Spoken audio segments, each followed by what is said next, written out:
นูมีที่ยืนกินข้าวแล้วนะเป็นบินแชร์ของพี่ทาโร่นะคะแม่เก็บไว้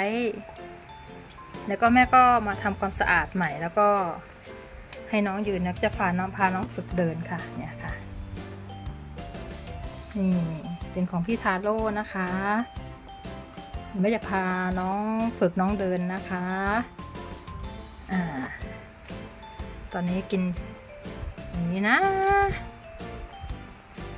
อร่อยเลยอร่อยใหญ่เลยเดี๋ยวแม่จะลองวางลงพื้นดูนะ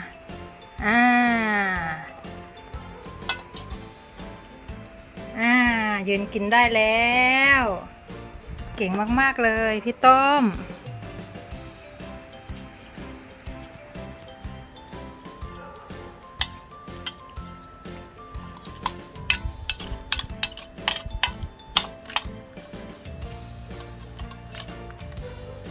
เดี๋ยวก่อนนะลูกนะมือแม่มือหนึ่งก็จับโทรศัพท์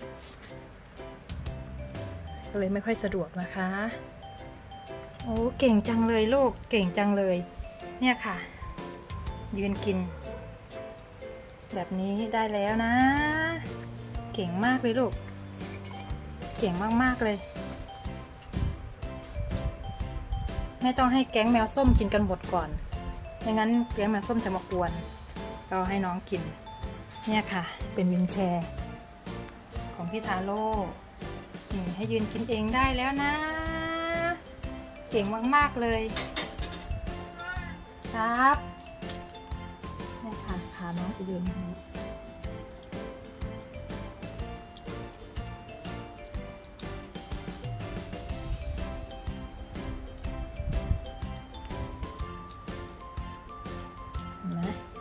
ค่อยๆปรับค่อยๆเปลี่ยนแปลงกันไปนะคะว่า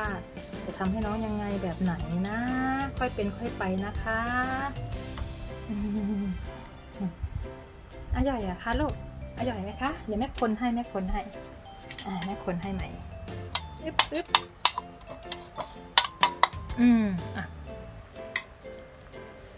จะมืดนิดนึงมุมมือแม่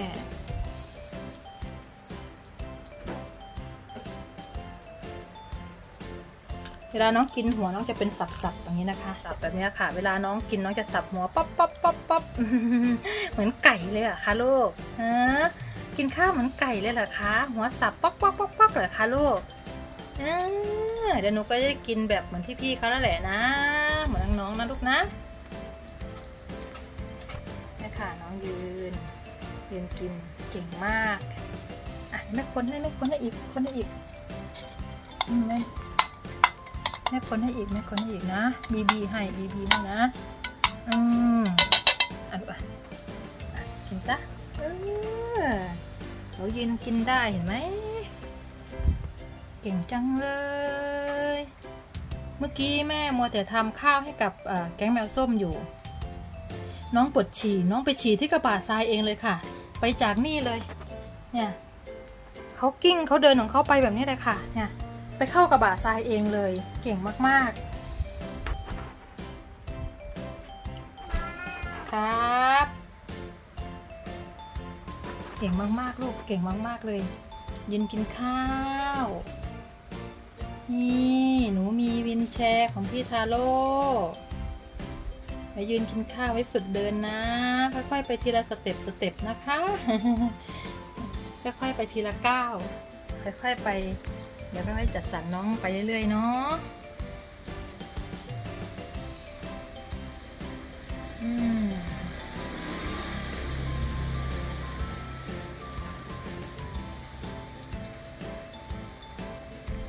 อร่อยไหมคะ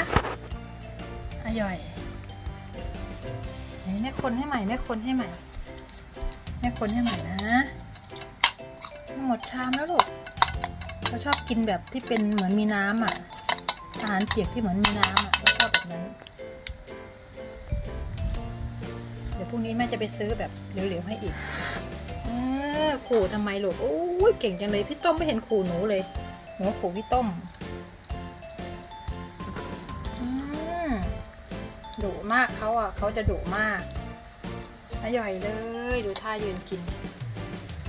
ถ้ายังกินค่อยๆพัฒนาไปเรื่อยๆเนาะกินเสร็จสักพักหนึ่งแม่ก็จะกายภาพบำบัดให้เดี๋ยวแม่ไว้มีเวลาแม่ทำคลิปที่ทำกายภาพบำบัดให้น้องให้ดูนะคะอร่อยจังเลยอะคะลูก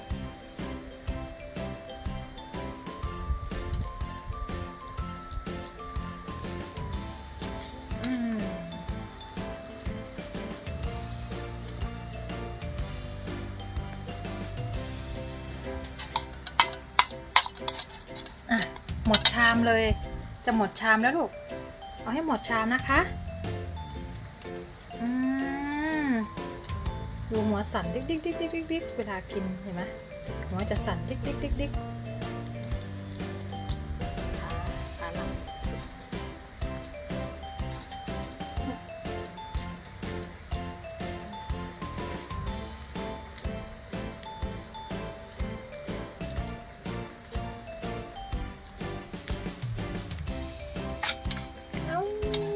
จามเลยเหรอคะลูก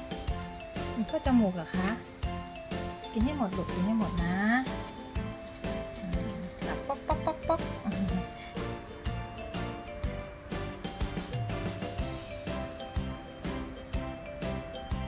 เสร็จแล้วแต่งตัวนะคะเก่งมากๆเลยเก่งมากๆค่ะลูก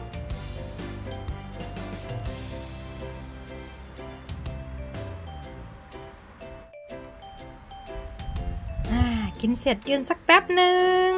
แต่งตัวสักแป๊บหนึ่งนะลูกนะยืนแป๊บหนึ่งนะคะกินเสร็จแล้วยืนแป๊บหนึ่งแต่งตัวเสียงอะไรหล่นเสียงพี่น้ำตาลทำอะไรตกพี่ต้มเอาอะไรลูกพี่ต้มเอ้ยแม่ทำงานของวางเต็มเลยเหรอลูกฮะไม่มีที่จะเดินโอ้ย